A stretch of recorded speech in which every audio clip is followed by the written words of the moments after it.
And we welcome you into the Wednesday night edition of West Virginia Mountaineers Live, featuring the Ryan and Rush Show. If you haven't had the opportunity yet, please subscribe to this channel. And then also, at the conclusion of this live, go over to the Ryan and Rush Show, subscribe there. We're really excited for tonight's episode, everyone. We have a special guest in, a big time West Virginia fan. You might have seen him around, a former basketball manager for Bob Huggins, worked with Ryan there, but we'll get him in a second. Before that, Ryan, how are you doing? What's going on, brother? I've been better. I like winning, so it's been kind of a crappy week to start. But you know what?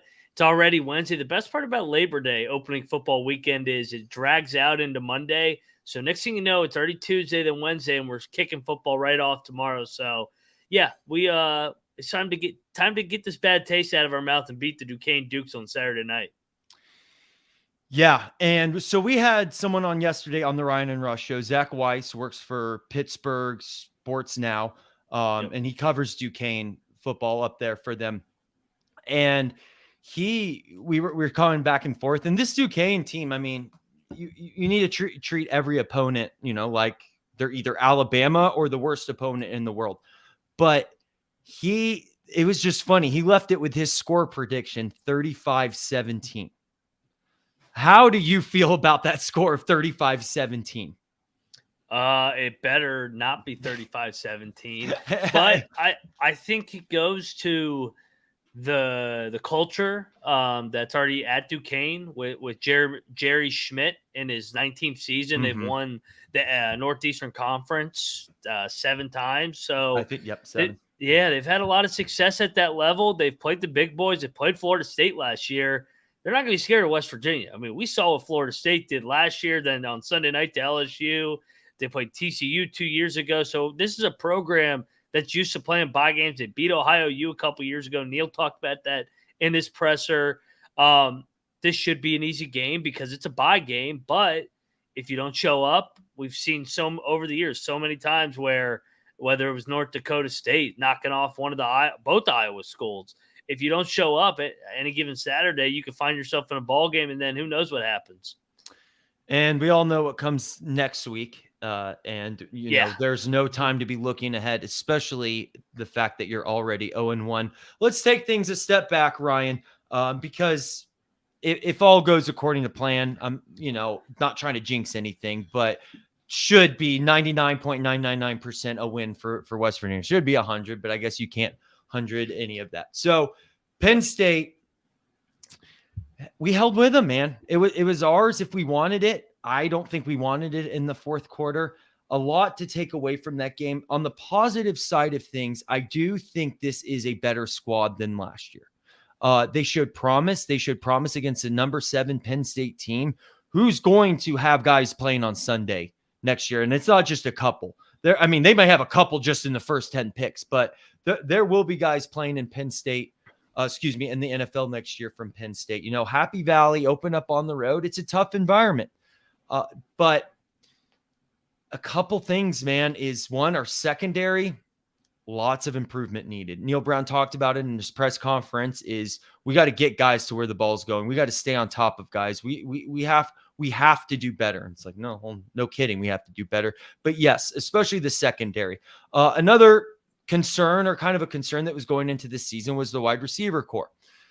You can indirectly, as we've talked about, Ryan, help the wide receiver core by, I don't know, maybe stop running screenplays and really opening up running in between the tackles. Because, wow, shocker, Ryan, when CJ Donaldson ran in between the tackles when he didn't disappear for a quarter, did quite well. 5-6 yards a game, and then all of a sudden you got to forget about that because you got to throw that screen pass for -2 yards, and here we go, 3rd and 6, 3rd and 7 again.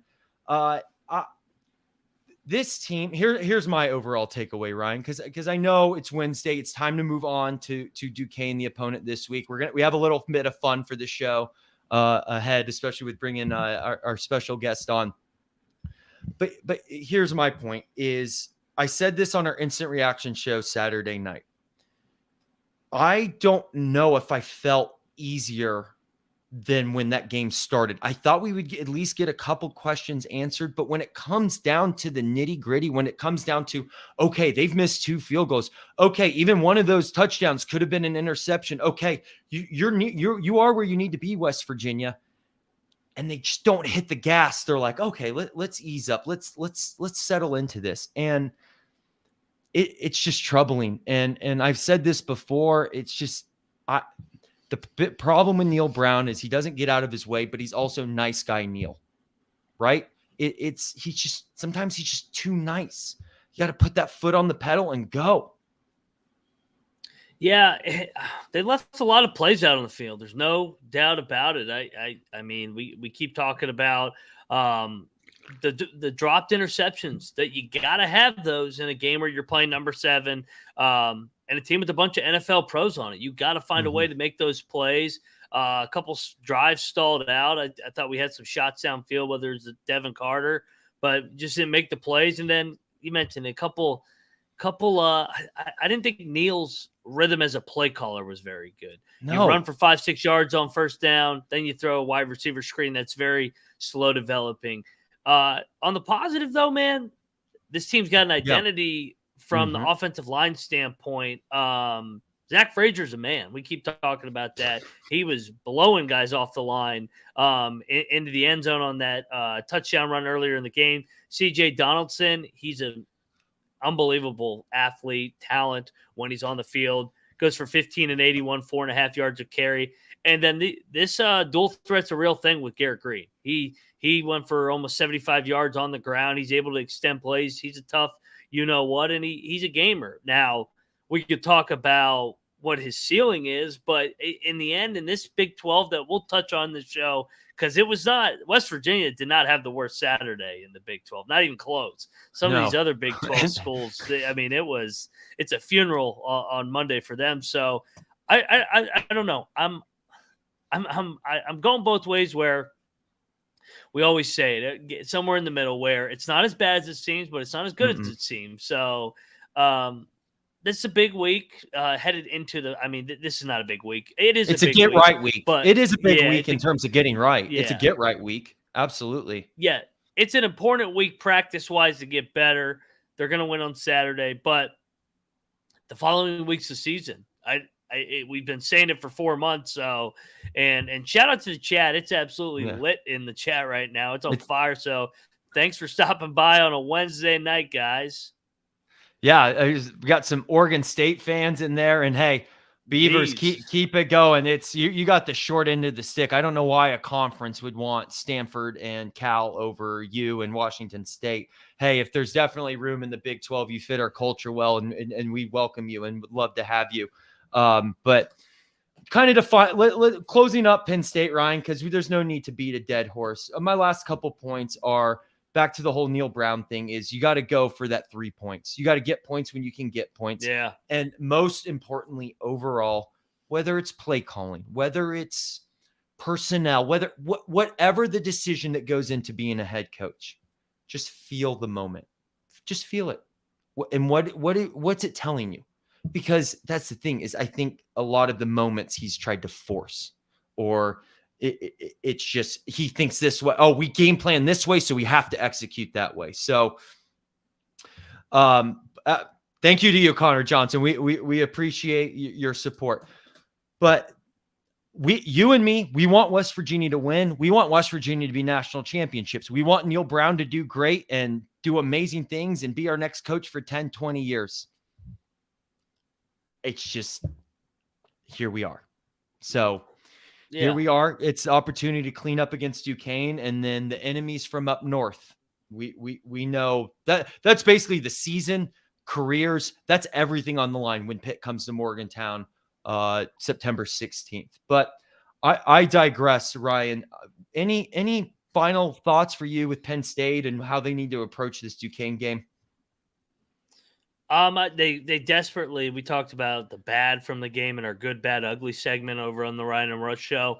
They got to find a way to get some of these guys involved in the passing game. We got to get some chunk plays. I know bread and butter. We're going to pound the rock, run the ball 30 times a game, but we got to find a way to get healthy on the perimeter, get Polk and Horton. You got to get the freshmen Ray and Gallagher involved. Devin Carter can't catch every ball. He had 6 catches for 90 yards. He was good. Big chunk plays. They got to get something else. I thought Cole Taylor, he's gonna be a big part in this passing game. So there's an identity. Yeah, I think so too.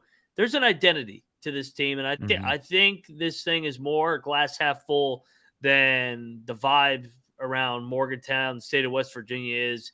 It's just it's been like this a couple times where we've had a couple moral victories. Whether this wasn't a moral victory, by the way, but from what I saw, there's pieces that could win some games in the Big 12 with the way it's structured this year, and some of these teams not being as good as we projected in the preseason.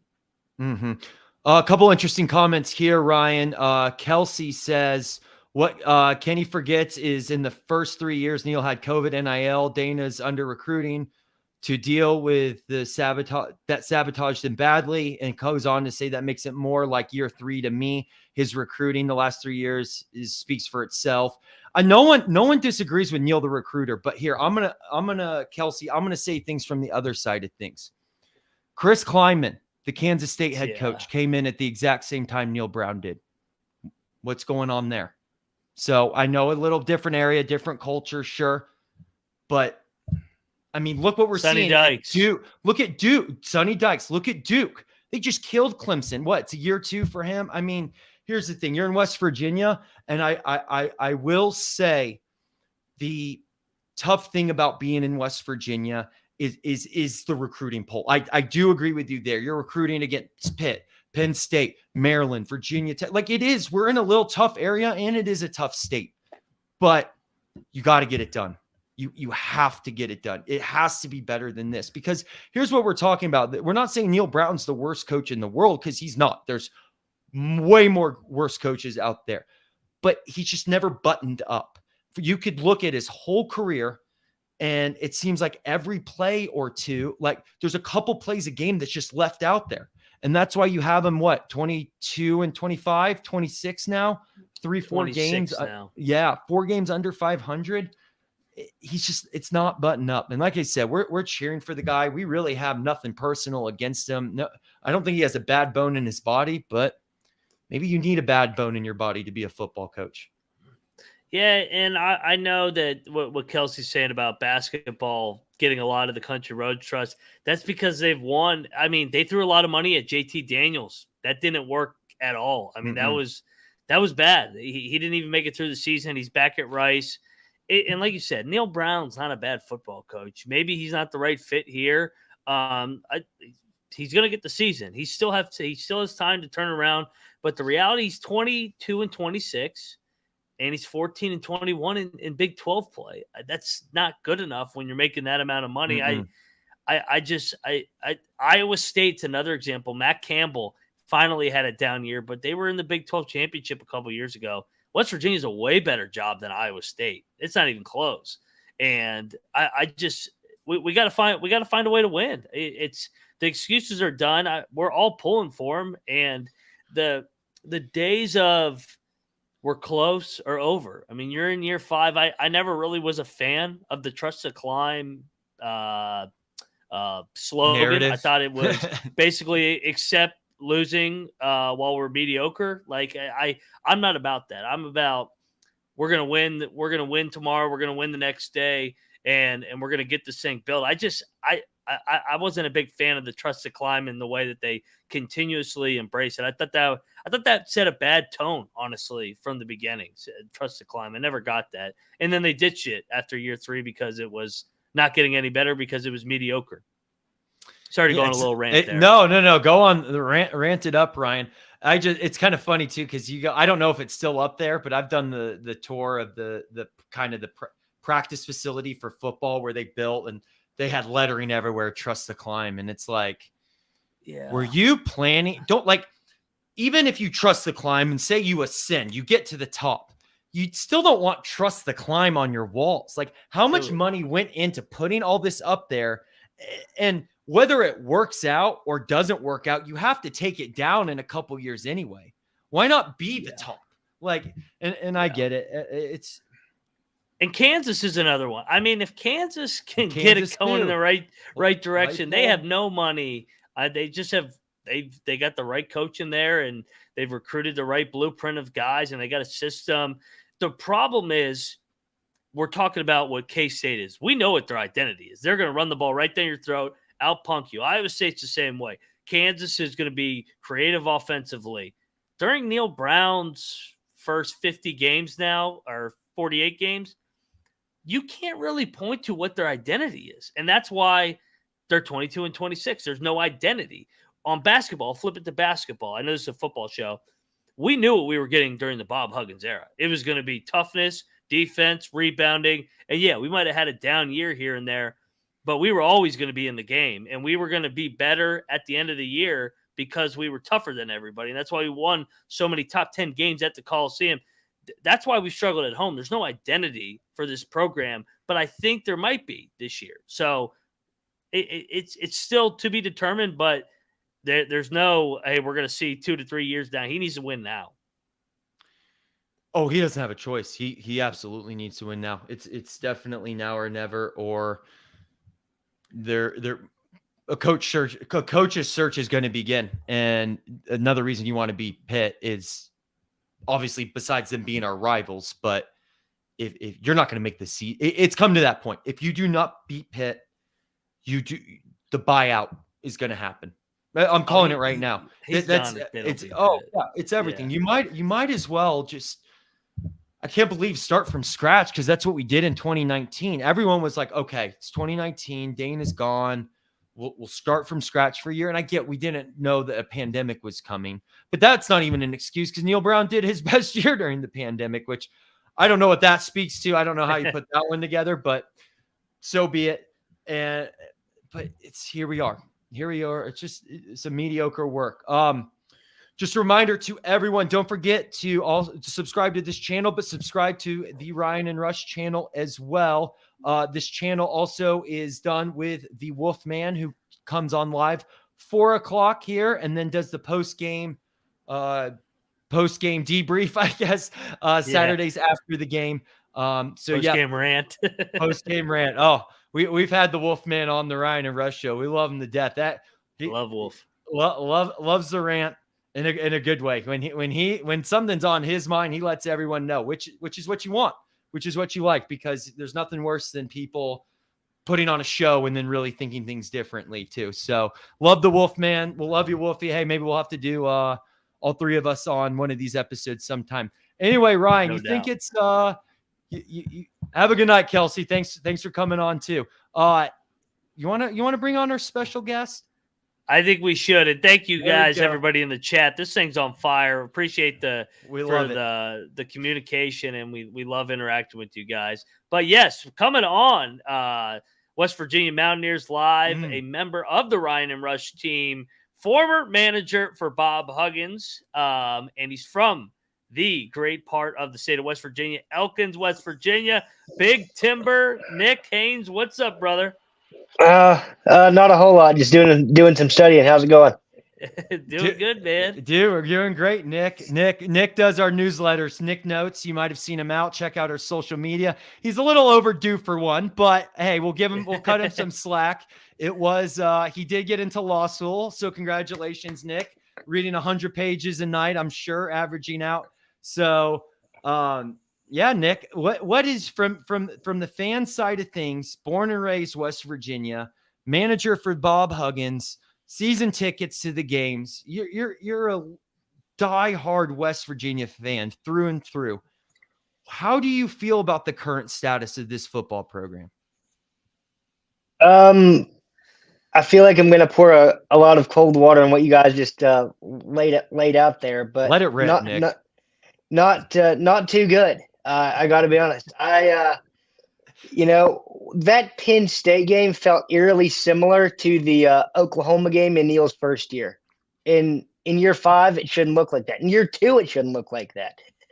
And to anybody who wants to point out, well, it feels like year 3 or whatever. most Power Five, especially the blue blood program. Sorry, I couldn't get that out there. They're only going to give their coaches 3 years anyway. Billy Napier at Florida, and I know we don't have near the resources that Florida does. Yeah. But he's on year 2, and they're going to run him out the door if he has another losing season. It's just not tolerated. You don't get this long leash that West Virginia's given Neil Brown, and I'm kind of surprised they've given it to him. I think so. I mean, yeah, that's kind of how I feel about the state of things right now, and hopefully the Duquesne game is just a complete massacre. I mean, if it's 35-17, people need to be fired, even after a win. I don't care. I mean, it would be absurd to think that that's, progress. You're going to have sorry, Nick, I didn't mean to cut you off. I'm saying if it's even 35-17, you're going to go down on that field and rip off Neil Brown's visor yourself, aren't you? You're already ready to go. I'd be tempted to. Oh, it's ridiculous. It's Nick, just, yeah. Nick, talk about what's your favorite? Let's talk backyard brawl, because that's on the horizon, and you've seen so many different additions to the backyard brawl. Is there a favorite memory of the backyard brawl growing up? Because I mean, you grew up during the Big East days. I know they're in the Big 12 now, and we're finally getting the backyard brawl back. But is there one that pops to mind that's your favorite backyard brawl memory? Yeah, I think 2011 for me is my favorite one. Yeah. It was the last time that West Virginia Pitt met as Big East rivals, and it was a really close game. And there were Big East title implications, and it may not have been important on a national level, but as far as a conference level and a regional thing, that game was just as important as any of them. So, and I believe if I'm not mistaken here, I believe that game ended in a 20-21 victory for West Virginia. And it ended on a pretty big sack at the end. My dad said at the end of the game, it reminded him of the Doug Flutie sack in the 80s when we played Boston College. So to me, that was just a really cool moment. No doubt. I think that's my favorite one by far, just because I was a senior in high school and I was already set to come to West Virginia, and I was pissed off that I wasn't born a year earlier, so I could have been a freshman at West Virginia for that final backyard brawl. But anyway, we get him back here finally for the first time in 12 years, and we'll preview that game next week. Headed into Duquesne, what are some of the things you're looking for other than a beatdown? Any not keys to victory? I mean, they show up, play hard, but any position groups you're looking at where you want to see some improvements from week 1 to week 2 from the Penn State to Duquesne game? Yes. So for me, I know everyone's kind of beating up on the secondary. While that is a concern, that wasn't my main concern. The offense under Neil Brown just doesn't look like it's got really a lot of juice or any firepower. It's very, it's not even, I used to rip on Bill Stort's offenses because I didn't think his were very good either. But I mean, it's worse that it's stale, it's stagnant, it's, very predictable. It's almost like you're watching, a Kirk Ferentz Iowa offense. So I'm really looking to see some offensive fireworks. I don't care, run, pass, whatever, just something, to get the crowd going and something that's, fun to watch. Nick, talk to me how you just from this point moving forward, how do you see the rest of the season playing out for the Mountaineers? After watching that Penn State game, I had the feeling that, it's going to be another, 5-7 season. I hope I'm wrong, but if this team doesn't get a lot better in the coming weeks, I think it's going to be a very similar season to what it was last season. We're not going to get blown out a ton. We're going to be in a lot of games. We're not going to make the plays necessary to take that next step and win those close games. And I hope I'm wrong. I'm not cheering for it, obviously, but that's kind of where I see things headed if things don't turn around. Let me ask you this, Nick. I'd say you're in the middle, maybe slightly more on the negative side right now in terms of all the West Virginia fans. There's plenty more negative. There's people saying 0-12, which is ridiculous. 1-11, 2-10. They're going to be somewhere between 4-8 and 8-4, which you've said all year. Does the Big 12 basically, wetting the bed in the first week with Baylor looking the way they did, TCU giving up, they're still giving up yards to Colorado, I think, and Texas Tech blowing that lead in Laramie. Does that make you feel a little bit better? Because they got Tech and TCU 2 out of the first 5 games right after Pitt. So I don't know, the Big 12 being a little bit down give you a little bit more hope coming down the stretch?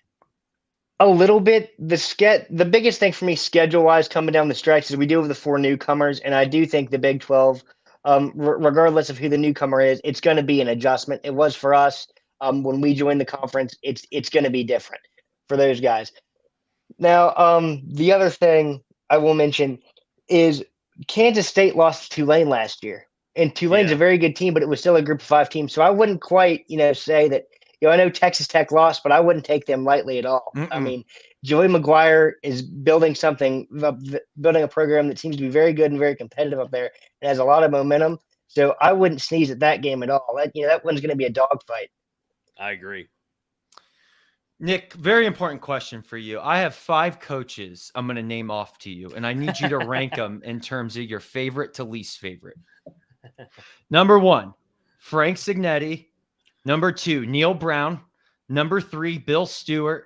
Number 4, Dana Holgerson. And number 5, Mike Tomlin. Can you tell me your favorites in order from favorite to least favorite? This is great.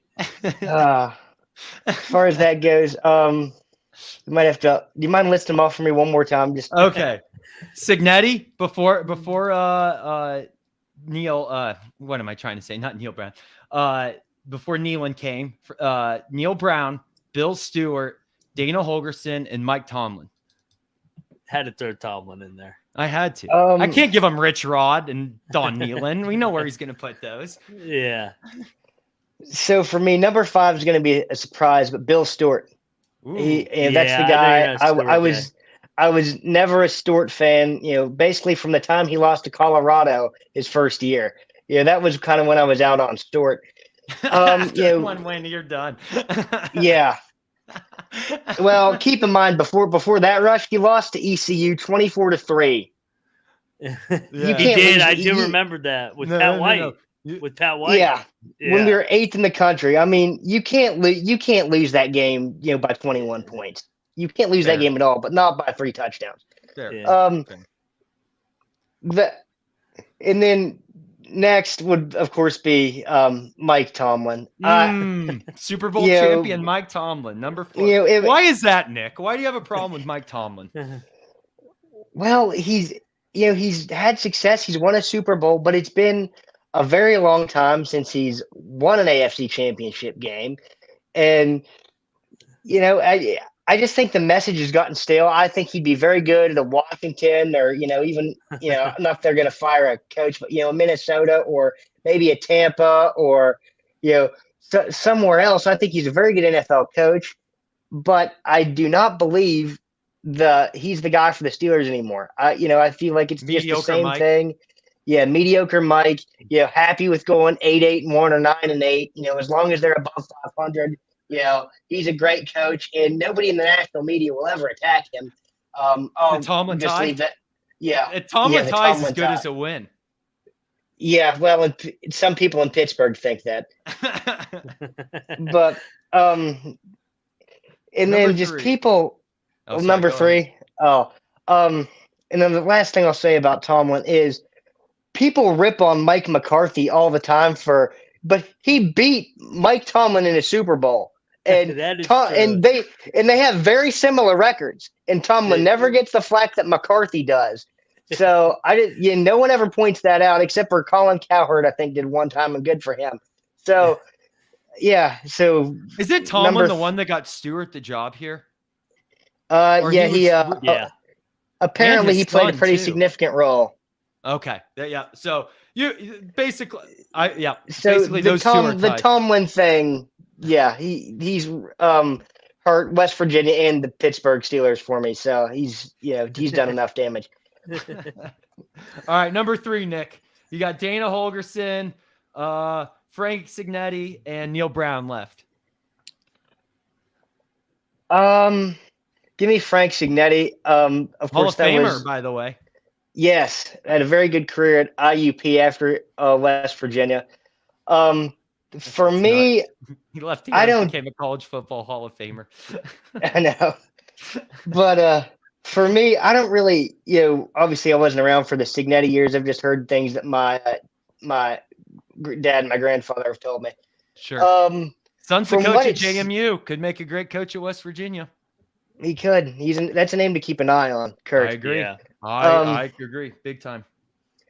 But for me, Signetti, and I've had, whether my dad told me this, we've had people in Morgantown told me this. The timing wasn't right for Frank Signetti. He didn't have the infrastructure here to really build a winner. It was a total mess.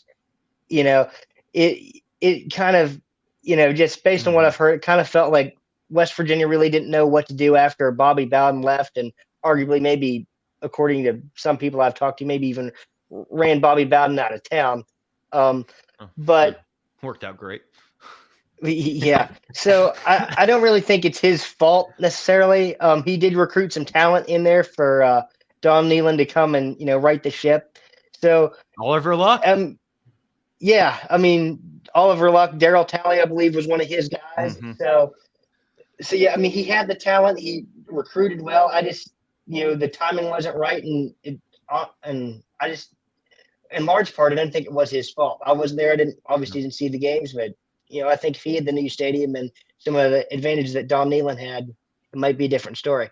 Yeah, and let everyone here know we interviewed Don Nealon from his house. Go check it out on the Ryan and Rush Show YouTube channel or wherever you get your podcast. Had a great conversation with him. He's still killing it at 87 years old, still sharp as a tack.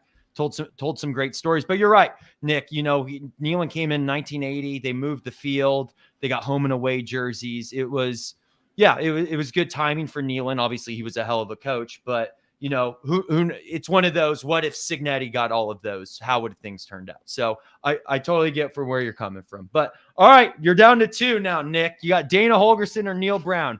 Who would you rather? Well, I guess we're doing worst to best. So who would you rather have as your head coach right now? Dana Holgorsen or nice guy Neil Brown? For me, I think to go in that, if we're going worst to first here, I think Neil Brown's got to go in that 2 spot. Okay. I think that's probably a little high than I would like to have him if I had more options to pick from. Well, I give you Rich Rod and Nealon, and I threw Tomlin in there too. So it's fair. People understand. I think he's been very well intentioned. I don't really buy the whole COVID excuse. That was his best year, and everybody dealt with COVID. So I don't really think that's that shouldn't be able. You shouldn't be able to say that that was now it's year 3. I don't buy that one bit. With Neil, my biggest thing with Neil is it looks very. We almost look like in the past when Rich Rod's teams would get the ball, or Dana's teams, when we would be on offense under those guys, we'd be excited to see what our offense was going to do next. Fox used to have a graphic that said Geno Smith in the offense up next that year. With those guys, you just felt electrifying. With Will Greer, you're excited to see. Oh well, are we going to see another touchdown pass from Greer? What's going to happen here? Under Neil Brown, when West Virginia offense takes the field, it feels like you're holding your breath. Sometimes I feel like the best thing we could hope for is a field goal because we don't really put the ball in the end zone. Over. Yeah, our best win last year was a meaningless game against Oklahoma State, and we scored 24 points. So it's just not an exciting brand of football, at least not yet. Austin Kendall and Daggy not doing it for you. I mean, at least Kendall had the Liberty Bowl comeback. He did. Yeah, well, that's fair. What Nick's trying to say is there has not been an identity during the Neil Brown era. That's to sum it up. But no, I'm with you, Dana. People can rag on Dana all they want. That guy could coach some offensive football, and we always knew, especially when teams would come to Morgantown, he would scheme stuff up, and we would score on whoever it was, and we'd have a shot to win. We got jobbed a couple times against Oklahoma, and when they were in the top 10. But you knew Dana at least would bring an exciting brand of football with Geno, Clint Trickett, Skylar Howard. I mean, and then Will Greer. I mean, we had some fun teams, and then the popular name that everybody's going to talk about here over the next couple months, Rich Rod had really fun teams with Pat White. Those teams were the best in program history. So I'm actually we'll curious see what the chat would have to say. If you're in the chat, would you want Rich Rod back as your next head coach?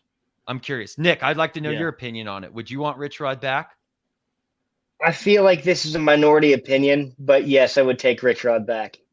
I don't think it's as minority as you think. Yeah, I hope not. I'm open to it. I realize that it could backfire, similar to the Bobby Petrino, Louisville reunion there.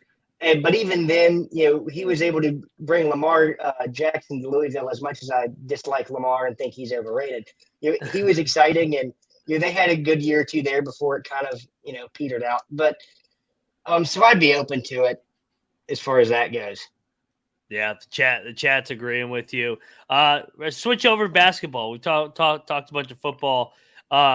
New head ball coach Josh Eiler. You worked for Hugs as a manager. We worked in the same building. We shared an office. Nick, tell us. I'll put you on the spot here. Tell everybody what we're getting with Josh Eiler, because people I think are starting to get to know Josh. He was on the Three Guys earlier today. People still don't know. They just know him as the guy that sat behind Hugs on the stool. Let the people know what we're getting in Josh Eiler this year on the basketball side of things.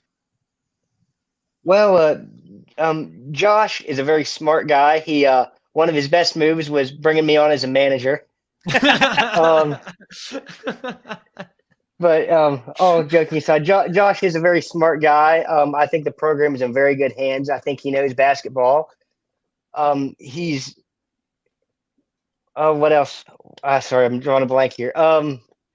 But sorry, I feel like I've answered this question for a lot of people just in passing too. Because people want the scoop. That's why. Nick. They know to come to you. But Josh is a very smart guy. He's a family man of character. I think people will be impressed with the kind of program he leads and the kind of product that's on the court.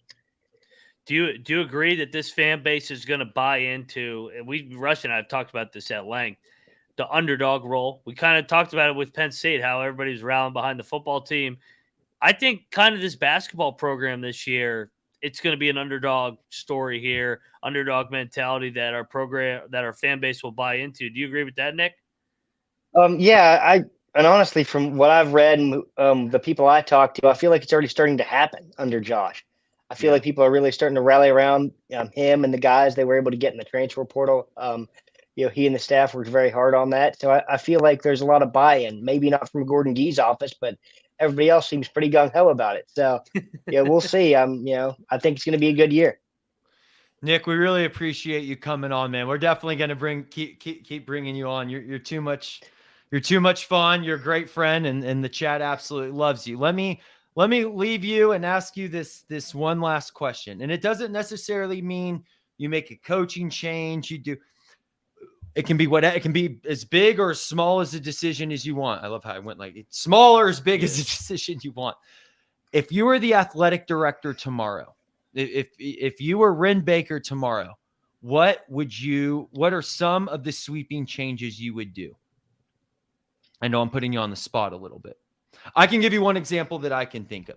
I would dramatically lower the amount of ticket prices and get people in the stadiums. And if you need to, charge more for hot dogs and beer, so be it. But we need to make the stadium look full. I mean, all the money's in TV anyway. So, and what looks great on TV? A full stadium. So, do you have any where you fantasize if I was in charge, I would do it this way? So one of the things, because when I was at the Penn State game this past weekend, their student section had a lot of energy. It looked like they were very well coordinated, had a lot of fun. It looked impressive to just sit there and watch, and it was just watching people. So for me, for both football and basketball, and I know infrastructure and construction, this isn't easy to do, and it might not be possible. Yeah. I would try to rework the student sections to something under the basket, like we've seen at Texas Tech or some of those other Big 12 places. Something where put them in the students in for both football and basketball, where it feels like they could be a part of the atmosphere and not really off to the side, because it feels like in a West Virginia game, it's like, yes, the students get free tickets and we want students to come, but our first priority is, I understand why this is the case, but I feel like it's a very donor centric, kind of experience at a West Virginia game. And it doesn't feel the same way at a lot of places. And, those other places are bringing in money too and don't have an issue with anything on that front. So that would be, if one change I could make, I would try to do something like that. I like it. Chris Beard was the best at that. You're talking about Texas Tech, and then he turned Texas into a fun place to be, a rowdy crowd. That used to be a total wine and cheese crowd, but he got out there with the students like you're talking about, got their seats right on top of the benches, heckling, saying, who God knows what to these benches. I know it was hostile when we went to Lubbock. I enjoyed it. So always enjoyed the great people. Yeah, it was fun. It looked like it was, an entertaining place to watch a game. It was, it was something that I thought was admirable. And I thought, when I was sitting in the stands at Penn State, why can't West Virginia be a smaller version of what a Penn State game is at Beaver Stadium? Why can't Gold Rush be a mini version of the whiteout like it's supposed to be? I feel like there's a lot of potential here. We just don't do it. And some of that's on the students. There's no reason, when it's a 6 o'clock kickoff, that you've still got people in the parking lot at 5:55. Go to the game. You're there for the game. You're not there to drink in a parking lot. That's what Gibby's is for after the game. Go to the game. Get involved. That is more than fair. I do agree. Well, Nick, we will have to have you back on. Everybody, go follow Nick, aka Big Timber Haynes, at President Haynes. He's doing good work over at the Ryan and Rush Show. Nick's Notes. I got a new edition coming out here soon. So make sure you follow the Ryan and Rush Show for Nick's Notes. Nick's, thanks for stopping by, brother. Thank you, Nick. Get back to your homework now. Your Ryan and Rush Show homework. Go be a lawyer. Yep. See you, Nick. See you We're guys. going to need you in one way or another. Run a newsletter or be our lawyer. We need one, so go do it. See you, Sounds good. See you guys. See you, man. Love you, Nick. Appreciate you, brother. Big Timber. Oh, Big Timber. I love Nick. He's a great guy. He's just someone that just lets it rip, tells people how you're thinking, and we need more of people like that in the world. So, Nick, thank you so much for coming on. We got Ronald in the chat said, I need some Ryan. Oh, I remember this. You reached out about getting some decals you had a coal miner helmet. Ronald, let me write you down. If you don't mind doing a favor, email us at ryanandrushshow@gmail.com and we'll figure something out for you. In addition to we're still doing our free hat promo. If just in time for game day coming up here against Duquesne and then Pitt after that. Hey, Texas Tech after that. We got 3 home games coming up, Mountaineer Nation. Email us at ryanandrushshow@gmail.com. And I'll try to, we'll send you some hats completely free. Kind of one of those while supplies last. And I don't know how much supplies we have left because it's in the closet there and I didn't do a count. But running hot, baby. Yeah, the one Ryan's wearing right now, they're the nice 3930s, stretch fit, large, extra large. Got the nice W Sports on the background. And we got a couple donations. So people being very generous. So we want to give everything back to you. We appreciate the support. All we ask is in return, tell a friend, tell someone, get people subscribed to the Ryan and Rush Show. And of course, subscribe to West Virginia Mountaineers Live, part of the the Voice of College Football Network, this channel that you're on right here. So make sure that you're subscribed there. Ryan, before we get going, episode 2 of the Ryan and Rush Takeover, let's talk a little bit about the Big 12 and what the Big 12 needs to do next week what they really need to do next week to weather the storm. Did Baylor lose to Texas State? Bad. Texas Tech lose to Wyoming. Not great, but a little predictable. That's something that can work itself out. We talked about the Tulane loss last year.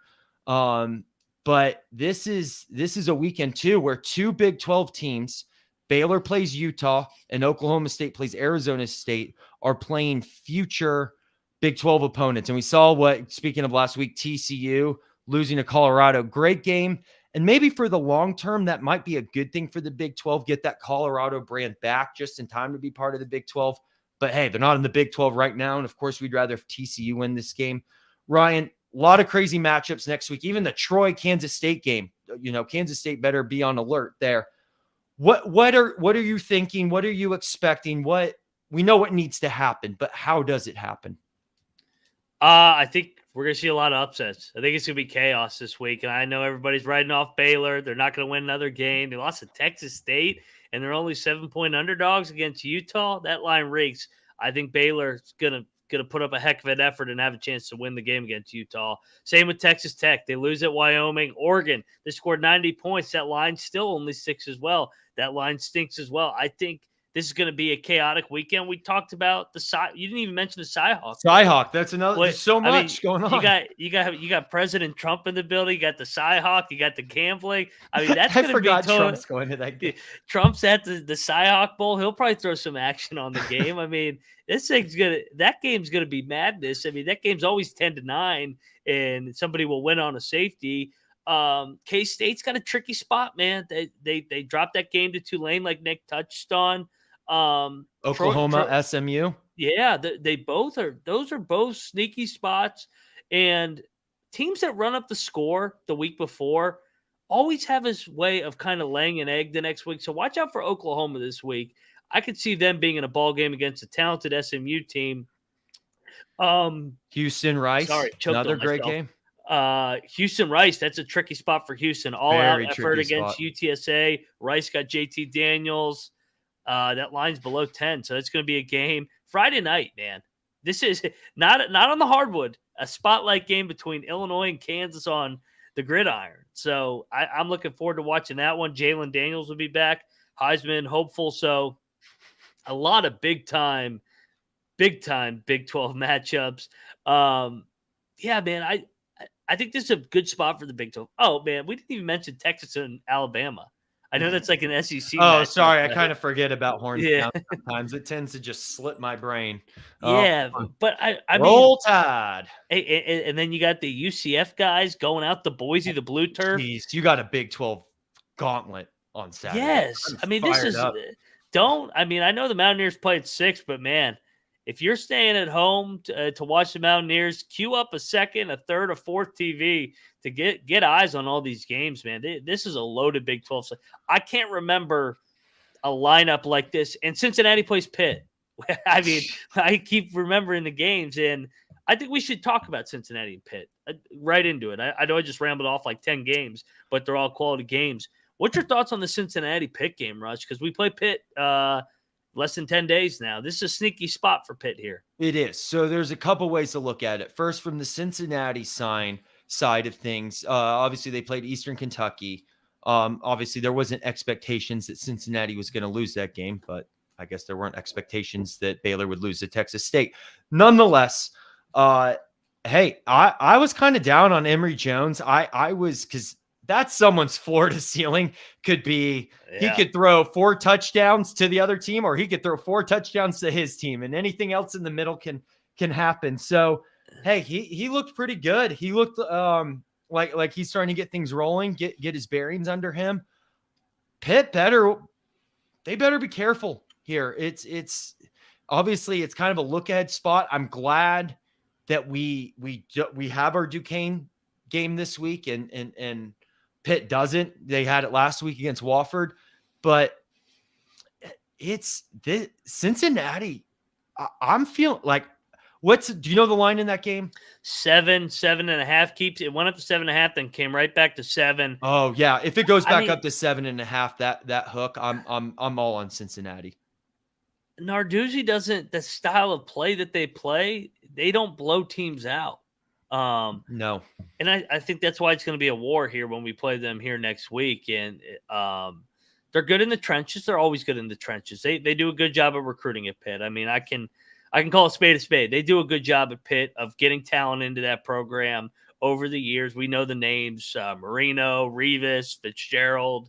The list goes on. Shady McCoy. I mean, they've had really good players. Aaron Donald. But, I mean, we should beat Pitt. I no doubt in my mind, especially in Morgantown on a Saturday night. That's not a game that we could win. That's a game you should win. And I'm looking forward to watching them against a real team. They're playing. They played Wofford. I mean, I throw that out. That's going to be like throwing out the Duquesne game. This could be a real test. Throw out that game. and I think it's going to be a good test too to watch Emory Jones, because Emory Jones has got some mobility. So does Garrett Green. How do they handle Emory Jones' ability to run? You mentioned it, man. Emory Jones has a ceiling so high and a floor so low, just like Donovan Smith at Houston. Those teams are kind of similar, where maybe they're better than what everybody's giving them credit for. So if Cincinnati, I mean, what if Cincinnati goes to Pitt and wins? Then what are we saying about Cincinnati? I mean, are they way underrated? I think so. Well, now you're treating them like you have to treat them like top the half of the Cincinnati team. of old. Yeah. I mean, until they prove otherwise, to be fair, I'm not a big Satterfield fan. I'm kind of surprised by the hire from Louisville. Yep. Emory Jones, for the reasons we just said. He might be in the basement, or he might be on the top floor of the skyrise. Who knows? But if Cincinnati wins this game, I mean, until they prove that, they go on a losing streak or they don't do well, I mean, we still need to treat them like the Luke Fickell, the Brian Kelly type of Cincinnati. You do. And don't get me wrong, I'm cheering for Cincinnati hard in this game. I want Pitt to lose every game this season. But what's interesting about that game, and that can help West Virginia as well, is just the film from that game. Obviously, we played both teams. Both teams kind of back into that old Big East. And, we'll at least kind of renew that rivalry with Cincinnati again. But let's see how they play each other, because that should hopefully tell Neil Brown a lot in terms of what he wants to do for a game plan. Well, and it's the first time Phil Jerkovich, to transfer from Notre Dame from Boston College. He plays a real team. Mm-hmm. How does he look? I mean, he threw for 200 plus yards and a touchdown, but it was against Wofford. I wasn't his biggest fan at Boston College.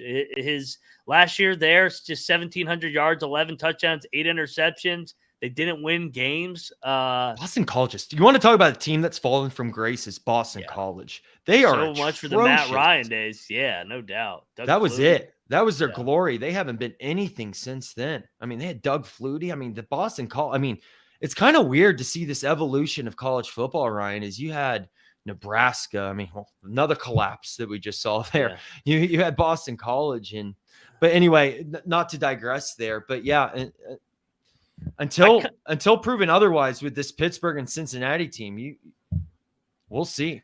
You just see so many journeymen among college football now, like Jerkovich at Pitt, JT Daniels at Rice, Keaton Slovis at BYU, Donovan Smith at Houston, Bowman at Oklahoma State. Guys are in like their 5th, 6th year.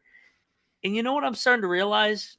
I don't think any of them are that good. I think there's a reason it's their 3rd, 4th, and sometimes 4th school in 5, 6 years. Mm-hmm. There's a reason why they haven't lasted anywhere. It's just you kind of pass it along, and then there's no stability, and you're kind of just going 5-7 or 6-6 with that kind of quarterback and that kind of transfer recruiting strategy, I guess is what you call it. It's like, I don't even want to say friend, but we all know that person or people in our lives that are like, they go to do something and it doesn't work out. And you're like, oh, we'll try this, try that. And then they go another way and it doesn't work out. And then you kind of start to realize maybe it's not the situation. Maybe it's them. And I agree with that. It's, and hey, maybe it doesn't even start is ill will. Maybe it starts kind of with an injury. And then sometimes, people are promised things that aren't true. Like, there's definitely that. But when you're on school number 4, it's like something's not right there. And I don't think it's the other 4 schools. But hey, maybe the good thing is kind of with JT Daniels at Rice is, and I want to say this quick side note with JT Daniels. Obviously, I don't know him personally. I think I was really excited for him last year. It's too bad what happened. And he was definitely hurt a lot last season, and it just wasn't clicking for him. And I think that situation, him at West Virginia, was a little bit beyond JT Daniels, but maybe Rice is the place for him. A little, not as on the spotlight, can kind of just do his thing. He has nothing to lose, go out, play Texas tough. I mean, hey, they covered against Texas, go out, beat Houston. maybe JT Daniels did kind of find the right place, but I'm with you, Ryan. It's usually when you kind of see this recycling, maybe it's not the program anymore. Well, especially with all these guys that we're talking about, Jerkovich, Daniels, Slovis, they all were at all these talented programs. They were kind of got their what kiss during the recruiting process. They think a little highly of themselves still, and maybe like you said, going to a Rice under the radar, no distractions, just football is the best thing for JT. I think JT is going to play well. I think Rice might beat Houston. I think they're alive in that game. I think that game's going to come right down to the wire. Another quarterback, and I guess he's not on his like third or fourth school, but on his second school. I was a little slower to come around to this. I know you were on it right away, but Quinn Ewers, man, he is not. He's the first guy to sign $1 million NIL deal at Ohio State, and he is. I don't know if he's the guy, man. No, I mean, I don't think that. I'm not saying this because of what he did against Rice. I watched him in that Oklahoma State game go 15 of 45 or whatever it was, 17 of 44, missed throw after throw after throw. He looks the part. He looks $1 million, but I just between the ears, man, I don't know how tough he is, and I don't know how coachable he is. That's kind of been the rumor, the verdict out on him, and I think Texas takes it on the chin this weekend against Alabama, and we'll see how that kind of program that's been known to front run. Even Texas fans, I think, will agree to some extent. They are a bunch of front runners, and when it starts going a little bit shaky sideways, they run, and then they start throwing each other under the bus. So we'll see what happens this weekend. But I'm not a big Quinn Ewers fan. Maybe we'll eat our words, Rush, but I'm pretty confident. I'm not in on that guy. I'm not trying to eat any words involve Texas. See you later. Go to the SEC. Nice knowing you, kinda. It was nice beating you. Yeah. We're the program are we the one program where they don't have a winning record against in the Big 12? Didn't we tie after last year? I got to look. Dana always had their number. I think Dana's going to beat him with Houston. Yeah, probably. This year. Dana had 3 games circled: UTSA, Texas, and West Virginia. Every other game he'll probably lose or might lose, but those 3 games, Dana will be rolling. Rush, I'll put you right back on the spot here. I know we host a Big 12 show together. I picked Oklahoma State to win the Big 12 over K-State in mine. You picked Baylor over Texas Tech. You don't have to remind people. And I'm not just saying that because they both dropped games. I know you've kind of backed off a little bit on Baylor. Do you have any revisions coming into this week 2? Like, if you had to do it now, would you overreact, I guess, is what I'm asking, and get Baylor out of there? No, I'm not going to go out, because here's the thing too, is it is Big 12. Big 12 play is what counts. I'm someone that believes something and I stand by it. My whole thing was I didn't think this Baylor team was bad. They were 2 years off of, winning a Big 12. And those things kind of have a funny way of, you're down for a year and then you come right back. And no one was talking about Baylor. So I'm like, you know what? They're my dark horse. I'll take it. We might have found a reason no one was talking about Baylor. Texas Tech, because I had them playing Texas Tech in the Big 12 championship, I wouldn't worry so much about. I wouldn't worry about Texas Tech at all. It's the Tulane situation we're talking about. Honestly, what I'm thinking is Texas didn't cover against Rice. We'll see what Oklahoma's capable against SMU. We always joke that the Big 12 is it's the conference of the middle class. It's the conference of parity. It's everyone in the conference could go 6-6 if they really tried. With that being said, I didn't realize how wide open it really is. And if someone probably put a gun to my head and said, hey, who wins the Big 12? I would probably switch to Kansas State. The all reliable. It's just all reliable. But I'm still supporting Baylor. I'm still going to stand by it. I'm just saying going back to the whole, you got to treat Cincinnati, as the same Cincinnati until proven otherwise. Until proven otherwise, Kansas State is the best team in this conference. Completely agree. That Kansas State team that if West Virginia would model their offense behind its same coach that's been there the same amount of time, could do some great things, but I digress again. They're the toughest. They're the toughest, best coach. You know who I think we've slept on and we overreacted to the scandal? I think Iowa State's better than. I think Iowa State's a lot better than people give them credit. they beat Iowa this weekend, I think we're talking them at the top half of the league. Because I think we just overreacted to the gambling. I don't think Deckers was that good. So I think they're tough defensively, well coached under Matt Campbell. We'll see, though. They're going to be in a fist fight this weekend at the Cy-Hawk Bowl. First 1 to 10 wins, and first team with 2 safeties wins. Call me crazy. I know we vented about the Neil Brown era. If they really buy into this brand of football that we're talking about, this identity, I think West Virginia is top half of the league team in this league. With how open it is. Yeah, exactly. For 2 reasons. And the Number schedule. 1 is, hey, it could have been a lot worse at Penn State. Maybe Neil Brown does clean it up a little bit. And 2 is, I mean, not to overreact to week 1, but there were some things in there where we just saw TCU's defense, Baylor losing. Like it's West Virginia is going to have their chances. We'll just leave it. They will have their chances. What they do with those is we'll find out what type of coach Neil Brown really is. So, like we said, we're cheering for him. We want West Virginia to win it all the time. But we got to call a spade when we can, when we see it, and we got to be honest about things. And there's a lot that needs to get done here at West Virginia. But hey, they'll have their chances, and we'll see what happens. Completely agree. And another team we'll find out a lot about, UCF. They routed Boise. We'll see how they do when they hit the road on the blue turf this weekend. A lot of teams we're going to know the identity of, including our Mountaineers in these next couple weeks before we get into this Big 12. Like you said, the time is now to get better, man. And I mean, we gave out our keys to victory. There's no keys to victory here other than being mentally prepared, getting that bad taste out of your mouth, playing hard for 60 minutes, and getting better so that we can beat Pitt next Saturday night and feel really good about this football team going into the Big 12. I agree. And Ryan, as we close out another successful Wednesday night episode, again, thank you to everyone out there. Thank you for everyone alive in the chat, especially those that may not, have Big 12 affiliations, all the Michigans, the Oregon States out there. We appreciate it. We love you guys. We thank you guys. Again, if you could please subscribe to the Ryan and Rush Show on YouTube or wherever you get your podcast. Don't forget to leave those 5-star reviews. If you would like a hat, email us at ryanandrushshow@gmail.com. Ronald, we'll figure out a sticker situation. We had some, and then we kind of stuck them everywhere. So, but we'll figure something out.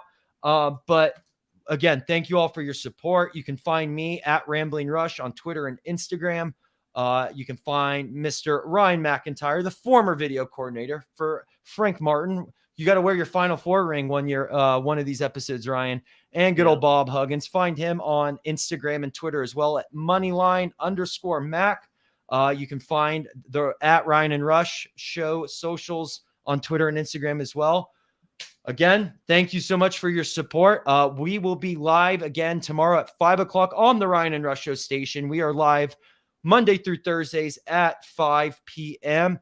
And we have a special guest we're going to be interviewing tomorrow. It won't be live, but we'll release it on Friday. And this is a guest everyone that was alive in the chat's going to want to hear from. So we'll leave it like that. But anyway, love you all and go Mountaineers. See you guys tomorrow. Go Mountaineers.